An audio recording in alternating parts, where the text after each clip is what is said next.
اور 1-2 سال نہیں، 2-2.5 سال کے اندر قیامت آ گئی دیوبند میں۔ اسی غم میں حضرت قاری طیب صاحب کا انتقال ہوا۔ اجتہادی لڑائی کی۔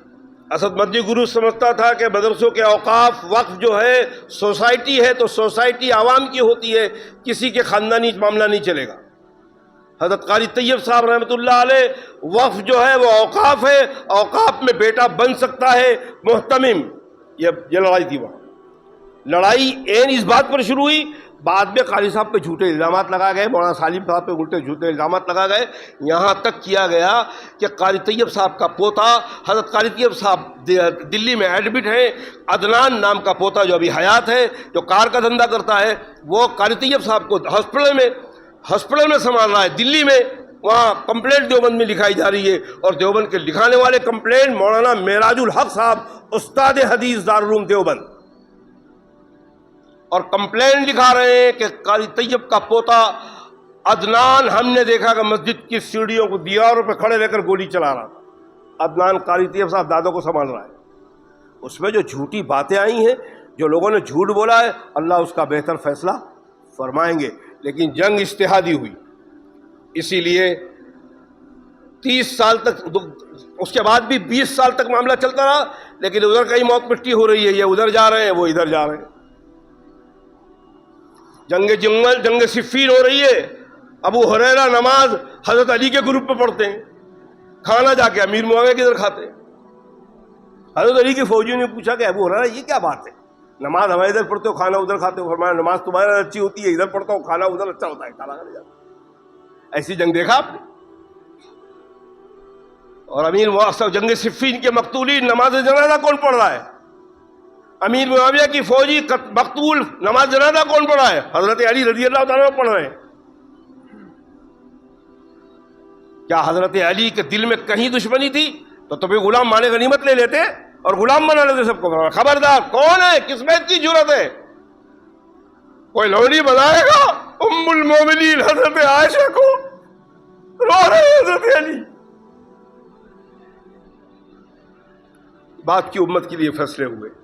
کتنی رحمت ہے یہ مشاجرات صحابہ، ہم اس کو لے کر اپنی عقل و معیار پر اس کو توڑ رہے ہیں۔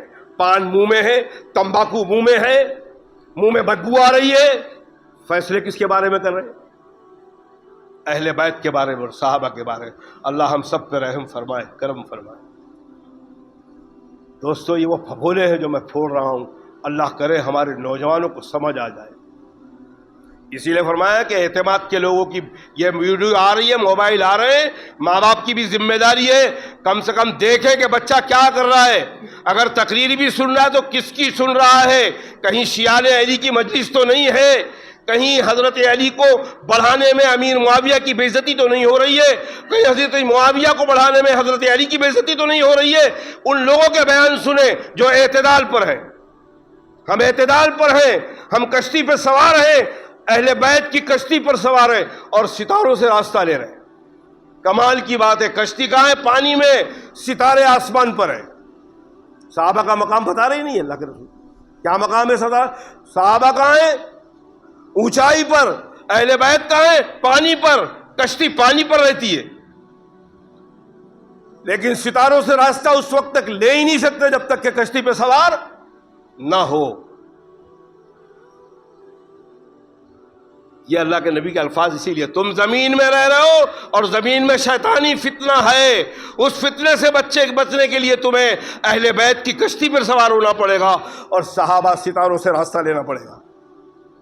اور جن لوگوں نے لیا، اللہ کی قسم جن لوگوں نے لیا، امام ابو حنیفہ بن گئے، امام شافعی بن گئے، امام مالک بن گئے، امام احمد بن حنبل بن گئے۔ عقل اپنے دور کے اندر امام ابو حنیفہ کو امام اعظم کا لقب دیا۔ امام احمد بن حنبل، امام شافعی فرماتے ہم عقل پر حیران ہیں امام حنیفہ کے، اور امام مالک تو فرماتے ہیں کہ اللہ نعمان کو اس امت پر بہت دیر تک قائم رکھ کہ اللہ یہ امت کے لیے نعمان بن ثابت نعمت ہے۔ کیوں؟ ایک واقعہ پیش آیا حج کے دوران، امام مالک حیات ہیں، مدینے میں ہیں۔ ایک شخص نے اپنی بیوی کو کہا کہ اگر دنیا میں اکیلے عبادت نہیں کر رہا ہوں تو تجھ پر طلاق طلاق طلاق۔ بیوی نے پردہ ڈال لی. علم کا دور تھا, اس زمانے کی عورتیں بھی پڑھی لکھی تھی. بات گئی امام مالک پر کے پاس کہ ایسا ایسا ایک نے کہا, فرمایا طلاق پڑ گئی. کیونکہ اس نے کہا کہ اگر میں اکیلے عبادت نہیں کر رہا ہوں تو اگر یہ نفل پڑھ رہا ہوگا تو لاکھوں لوگ پڑھ رہے ہوں گے, اگر یہ تسبیح پڑھ رہا ہوگا لاکھوں لوگ پڑھ رہے ہوں گے, یہ قرآن کی تلاوت کر رہا ہوگا لاکھوں لوگ پڑھ رہے ہوں گے, یا اکیلا اسی کو عبادت ہی نہیں جو کرے گا, یہ طلاق پڑ گئی. لیکن امام مالک نے خود فرمایا کہ وہ عرفات میں دیکھ چکے تھے, مزدلفہ میں سے دیکھ چکے تھے کہ عراق سے امام حنیفہ آئے ہیں, نعمان بن ثابت آئے ہیں. فرمایا بھائی دیکھو نعمان بن ثابت بھی آئے ہیں, ایک مرتبہ یہ مسئلہ ان کے پاس بھی لے جاؤ. یہ تھے ان میں آپس میں محبت. ہمارا تو معاملہ یہ کہ ہاں ایک مسلمان رائے صحیح دے رہا ہے, اجتماعی بات میں رائے صحیح دے رہا ہے, اس کی رائے ایک دم صحیح ہے, لیکن رائے کدھر دے رہا ہے؟ دیوبندیوں کے بیچ میں بیٹھ کے ایک بریلی والا رائے دے رہا ہے, تو یہ دیوبندی جو ہے بریلی والا, اس کی بات کیسے مانے؟ اور اگر بریلی والوں کے بیچ میں دیوبندی بیٹھا ہے رائے صحیح دے رہا ہے تو کہیں گے دیوبندی اس کی بات کیسے مانیں گے؟ ہماری تو لوٹیا اس میں ڈوب گئی ہے. ہم یہ نہیں دیکھ رہے کہ رائے دینے والا کلمہ گو ہے, محمد الرسول اللہ کلمہ پڑھنے والا ہے, بدعت کرے گا اس کا اجر اللہ سے زیادہ کوئی بہتر انصاف کرنے والا ہے؟ یہاں فرشتے بٹھا کے رکھا ہے اللہ نے.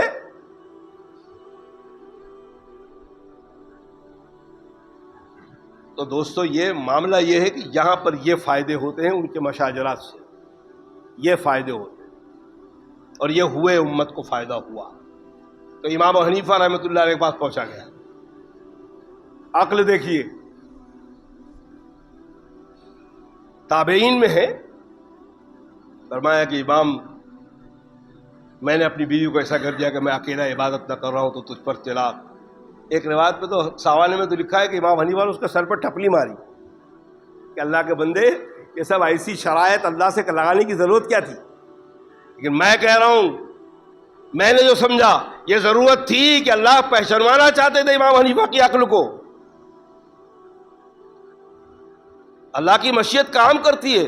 ابھی ایک ہفتہ پہلے میں یوٹیوب دیکھ رہا تھا, پاکستان کی ایک یوٹیوب آئی, وہ نوجوان لڑکا نبی پاک صلی اللہ علیہ وسلم کو واقعے کو نقل کر رہا ہے, انداز اتنا خراب ہے کہ طنز کر رہا ہے جناب رسول اللہ صلی اللہ علیہ وسلم پہ, لیکن واقعہ سچا بتا رہا ہے. واقعہ بتا رہا ہے کہ جبل قبوس پر اللہ کے نبی صلی اللہ علیہ وسلم کھڑے ہوئے اور دعوت و تبلیغ کی کہ لا الہ الا اللہ محمد رسول اللہ کا اقرار کر لو. وہ پورے مجمع میں کسی نے بھی نہیں کہا,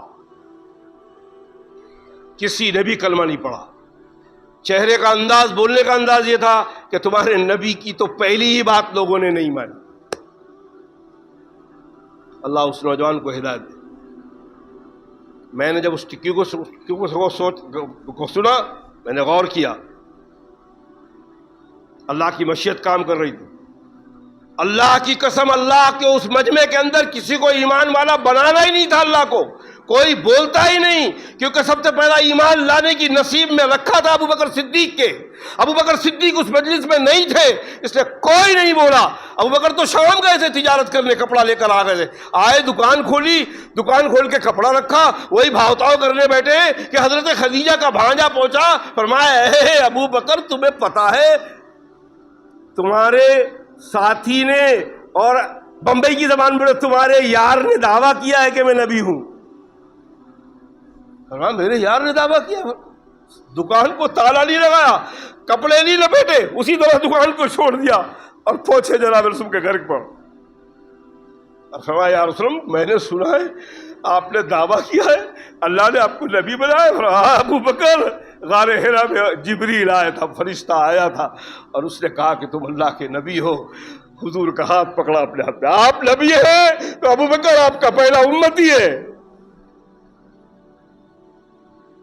اللہ جس کے لیے جو منصب رکھتا ہے, اللہ کی مشیت جو کام کرتی ہے وہ کام ہو رہا ہے. مشیت خداوندی تھی, جنگ جمل ہونا, جنگ صفین ہونا, بات کی امت کے لیے رحمت کے فیصلے کروانا. اس کو لے کر ہم اپنے معیار پر بیٹھ کے چائے کا چسکا لیتے ہیں, تمباکو والا پان کھاتے ہیں, منہ لال کر کے صحابہ کرام پہ بات کرتے ہیں, اہل بیت پہ بات کرتے ہیں. حضرت قاری طیب صاحب رحمۃ اللہ ہے, اللہ ان کی قبر کو نور سے بھر دے. تو اللہ مرتبہ عطا فرماتا ہے. فرمایا میرے والد محترم مولانا محمد احمد صاحب رحمۃ اللہ علیہ ایک مرتبہ مجھے نصیحت کر رہے تھے. فرمایا بیٹا جب بھی بیان کرنے جانا باوضو بیٹھ کے بیان کرنا. باوضو صحابہ کا تذکرہ نکلے گا, باوضو اہل بیت کا تذکرہ تمہارے زبان سے نکلے گا. اللہ کی قسم ان کی روحانیت تمہارے قلب میں اترے. یہ تھے ادب والے. ہم تو قرآن کو بھی بغیر وضو ہاتھ لگا دیتے. جزدان تو ہے نا, ادب سے سب کچھ ملتا ہے. محمد رسول کو یہ مقام ملا. اللہ کی قسم اللہ کا ادب آدم سے لے کر عیسیٰ تک جتنا ادب نہیں کیا اتنا ادب کیا ہے جناب رسول اللہ صلی اللہ علیہ وسلم نے اللہ رب العالمین کا. اور پھر محمد الرسول اللہ نے جب اللہ کا عہدہ ادب کیا, اللہ نے ایسے ساتھی دیا کہ صحابہ نے بھی سب سے بڑا ادب, محمد الرسول اللہ کا سب سے زیادہ ادب کس نے کیا؟ صحابہ نے کیا. محبت بھی سب سے زیادہ کس نے کی؟ صحابہ نے کی. عبداللہ ابن مسعود جمعہ کے باہر گٹھا لے کر جا رہے ہیں, ایک صحابی بیچ میں کھڑے ہوئے, اللہ کے نبی نے ان کو فرمایا بیٹھ جاؤ. عبداللہ ابن مسعود کو باہر آواز پہنچی, گٹھا لے کر بیٹھ گئے. کیا تھے صحابہ, اللہ ان کی جانوں پر ہماری جانیں قربان کر دے. حضور کی نظر پڑی, فرمایا جاؤ عبداللہ ابن مسعود کو, میں نے اس کو نہیں کہا ہے وہ جائے گھر پہ گٹھا رکھ کے نماز میں شامل ہو. گئے آئے شامل ہوئے, نماز کے بعد فرمایا عبداللہ ابن مسعود میں نے تو تم کو حکم نہیں دیا تھا. فرمایا یا رسول اللہ آپ کی آواز کان میں آ جائے بیٹھ جاؤ, اور عبداللہ ابن مسعود کھڑا ہے, کیسے ہمت کرے گا کہ کھڑا ہے؟ یہ ہے ماننا جناب رسول اللہ.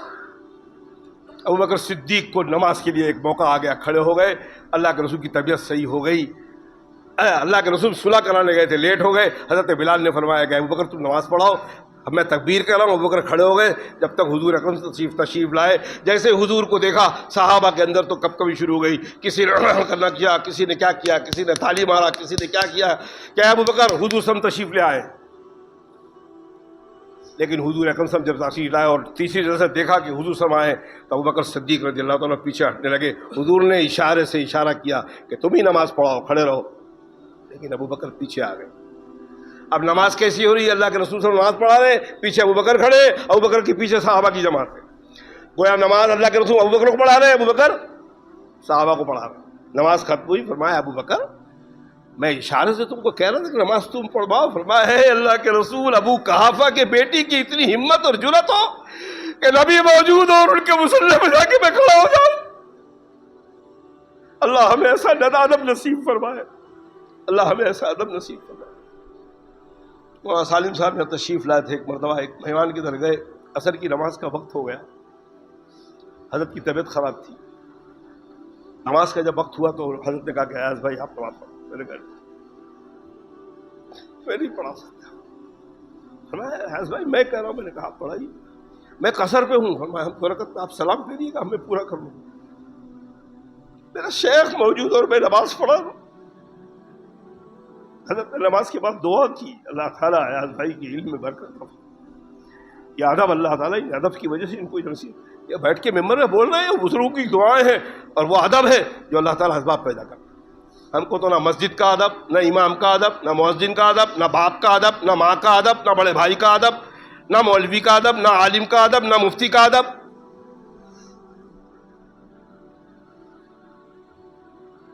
تو دوستو کہنا سننا عجیب معاملہ چل رہا ہے. اللہ کا فضل و کرم کہ مسجد اقصی کو ایسا لگ رہا ہے کہ روحانی حیثیت سے اللہ رب العالمین نے قبول فرما لیا.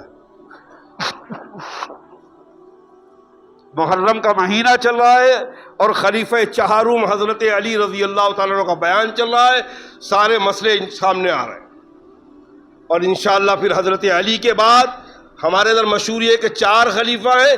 4 خلیفہ نہیں ہے, 5 خلیفہ ہیں. 6 مہینہ خلافت رہی ہے حضرت حسن رضی اللہ تعالیٰ عنہ کی. انشاءاللہ حضرت حسن کا بھی بیان آئے گا, اور حسن کے بعد پھر حضرت امیر معاویہ کا بھی بیان آئے گا انشاءاللہ. اللہ زندگی دی آپ کو اور مجھے تو انشاءاللہ طالب علمانہ بات میں کراؤں گا, اور آپ اس کو سنیں گے. اللہ سے دعا یہ کریے کہ اللہ تعالی ہم دونوں کو عمل کی توفیق نصیب فرمائے. مین یہ ہے, عمل کی توفیق نصیب فرمائے. کیا ہے وہ؟ بس مدرسے نورالعلوم قسمت کالونی ممرہ سے آنا ہوا ہے، جن میں کثیر تعداد میں بچے تعلیم کرتے ہیں، جن میں اکثر بچے یتیم، غریب اور نادار قسم کے ہیں۔ مدرسے سے کوئی ذاتی آمدنی نہیں، آپ حضرات سے تعاون کی درخواست چل رہا ہے۔ ان بچوں کے کھانے کا راشن نہیں ہے، راشن کا تقاضا آپ حضرات سے مؤدبانہ گزارش ہے کہ آپ ان کے سفیر کو دارالعلوم کے سفیر کیا نورالعلوم کے سفیر کی آپ مدد فرمائیں۔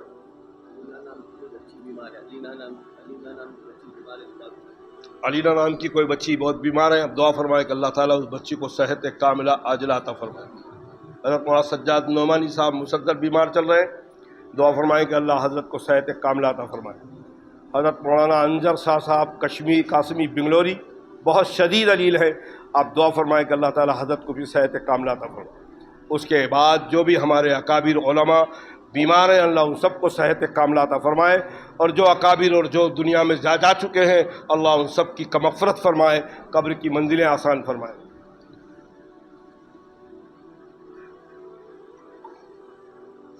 دعا فرمائیے کہ اللہ تعالیٰ کہنے والے نے کوئی غلط بات کہی ہے، کہنے والوں کو اللہ ہدایت نصیب فرما، سننے والوں کو اللہ اس سے بچنے کی توفیق نصیب فرما۔ اے اللہ کہنے والے نے تیری بات کہی ہے، تیرے نبی کی بات کہی ہے، صحابہ کی بات کہی ہے، اے اللہ کہنے والوں کو بھی عمل کی توفیق نصیب فرما، سننے والوں کو بھی عمل کی توفیق نصیب فرما۔ اے اللہ آپ تو جانتے ہیں کہنے اور سننے کے علاوہ کوئی عمل ہمارے پاس نہیں ہے، اے اللہ آپ اپنے نبی کے طریقے پر عمل کی توفیق نصیب فرما دیں، صحابہ کے عمل کی توفیق نصیب فرما دیں، اللہ والوں کے جیسے عمل کی توفیق نصیب فرما دیں، اور اے اللہ ہمارے دل میں عقیدہ توحید کو مضبوطی سے بٹھا دیجئے، عقیدہ رسالت کو مضبوطی سے بٹھا دیجئے، عقیدہ صحابیت کو مضبوطی سے بٹھا دیجئے، عقیدہ معاد کو مضبوطی سے بٹھا دیجئے، اور اے اللہ جب تک اس دنیا میں رکھیے راحت والی زندگی، عافیت والی زندگی، ایمان والی زندگی، عمل صالح والی زندگی نصیب فرما، اور اے اللہ جب وقت موعود آئے، وہ موت کا وقت آئے، اے اللہ راحت والی موت، عافیت والی موت، ایمان والی موت، شہادت والی موت نصیب فرما۔ اے اللہ ہمیں بھی فلسطین کے مجاہدین جیسا تیری راہ میں جان دینے کا جذبہ نصیب فرما، اے اللہ ہماری بھی ان دعاؤں کو قبول فرما، ہماری جانوں کو تیرے دین کے لیے قبول فرما، ہمارے بچوں کو تیرے دین کے لیے قبول فرما، ہمارے گھر والوں کو اپنے دین کے لیے قبول فرما، ہم کو اپنے دین کے لیے قبول فرما۔ اے اللہ ہماری پوری زندگی میں محمد الرسول اللہ کا طریقہ رچ بس جائے، لوگ دیکھ لے دون سے تو کہہ دے کہ غلامان محمد جا رہا ہے، اے اللہ ایسے عمل کی توفیق نصیب فرما، ہماری دعاؤں کو قبول فرما، اے اللہ ہمارے نوجوانوں کو دین کی پہلوانی نصیب فرما، ہمارے بڑے بوڑھوں کو دین کا رہنما بنا، ہمارے چھوٹے چھوٹے معصوم بچوں کو دین کا ستارہ بنا، ہماری ماں بہنوں کو دین کا ملاح بنا، ہمارے علماء کو دین کا وارث بنا، نبی پاک صلی اللہ علیہ وسلم کے علم کا وارث بنا، اے اللہ ہمیں سچی اور اچھی بات کرنے کی توفیق نصیب فرما، اے اللہ اور سامعین کو سچی اور اچھی بات سننے کی توفیق نصیب فرما، ان کو عمل کرنے کی توفیق نصیب فرما، اے اللہ جو بات یہاں سن لے اس کو ان کے دلوں میں محفوظ فرما، وہ جا کے اپنے بیوی بال بچوں کو بھی یہ باتیں سنائیں، مشاجرات صحابہ پر خاموشی اختیار کریں، اس انداز سے وہ بھی اپنے گھر والوں کو سمجھائیں کہ حضرت علی کا بھی فیصلہ ہو گیا، حضرت امیر معاویہ کا بھی فیصلہ ہو گیا، حضرت عائشہ کا بھی فیصلہ ہو گیا، ہم اپنی عاقبت اور اپنے قبر کی منزل کی فکر کریں، ان کا تو جو معاملہ اللہ نے منظور رکھا تھا وہ ہو گیا۔ اللہ اپنے رحم و کرم سے صحابہ کی محبت نصیب فرما، اہل بیت کی محبت نصیب فرما، ویسے اعمال کی توفیق نصیب فرما، اے اللہ جب جسم سے جان نکل رہی ہو، زبان پہ کلمہ جاری ہو لا الہ الا اللہ محمد رسول اللہ، اے اللہ ایسی موت نصیب فرما، یا حالت نماز میں ہوں، سجدے میں ہوں، اور اے اللہ روح پرواز کر جائے جیسے حضرت حسین کی سجدے میں تھی اور تو نے روح پرواز فرما دی تھی، اے اللہ حضرت ابو عمر فاروق رضی اللہ عنہ نے تکبیر اولیٰ کہا، ہاتھ باندھا اور ابو لولو نے حملہ کیا، یا اللہ پھر ہمیں بھی حالت نماز میں موت نصیب فرما، یا حالت کلمہ پڑھتے ہوئے موت نصیب فرما، تو راضی ہو جا، اے اللہ ہم تجھے راضی کرنے میں بڑی غفلت کر رہے ہیں، اے اللہ تو ہمیں راضی کرنے کی توفیق نصیب فرما، اے اللہ تو اس نبی پاک سے ساری امت سے راضی ہو جا، اے اللہ فلسطین کے مسلمانوں کی غلطیوں کو معاف فرما، ان کی غفلتوں کو معاف فرما، اے اللہ ان کی غیبی مدد فرما، ان مجاہدین کی غیبی مدد فرما، اے اللہ جو تیرے مسجد اقصیٰ کے لیے لڑ رہے ہیں، اے اللہ تو ابابیلوں کو کنکریاں جیسا دیا تھا، اس انداز سے اس دور میں بھی ان کی کنکریوں کو میزائل بنا دے، ان کی کنکریوں کو بم بنا دے، اور دشمنان اسلام کا ملیامیٹ فرما دے، اے اللہ اسلام کا بول بالا فرما دے، نبی پاک صلی اللہ علیہ وسلم کی عزت کا بول بالا فرما دے، صحابہ کی عزت کا بول بالا فرما دے، تمام مسجدوں کی عزت کا بول بالا فرما دے، تمام اللہ والوں کی خانقاہوں کا بول بالا فرما دے، تمام مدرسوں کا بول بالا فرما دے۔ اے اللہ اپنے رحم و کرم سے تمام تنظیم جو اللہ کا کام کر رہی ہیں دین کا، ان کا بول بالا فرما دے۔ اے اللہ امت مسلمہ کو اخلاص سے عمل کرنے کی توفیق نصیب فرما۔ اے اللہ ہمارے اندر اخلاص پیدا فرما۔ اے اللہ ہمیں اخلاص کو حاصل کرنے کی کوشش کرنے کی توفیق نصیب فرما۔ اے اللہ تو ہم سے راضی ہو جا۔ پوری دنیا کا حال بتا رہا ہے کہ اللہ تو ہم سے راضی نہیں ہے۔ اے اللہ تو ہم سے راضی ہو جا۔ تو راضی ہوتا یہ حال نہ ہوتا ہمارا۔ اے اللہ ہمیں وہ راضی ہو جانے والے، تیرے راضی ہو جانے والے اعمال کی توفیق نصیب فرما۔ اے اللہ اور اس عمل پر ہمیں قائم اور دائم فرما، موت تک ہمیں قائم اور دائم فرما۔ ہماری یہ چھوٹی چھوٹی دعاؤں کو دنیا کے لیے امن، آخرت کے لیے نجات کا اسباب بنا۔ وصلی اللہ تعالی علی خیر خلقہ محمد وآلہ واصحابہ اجمعین برحمتک یا ارحم الراحمین۔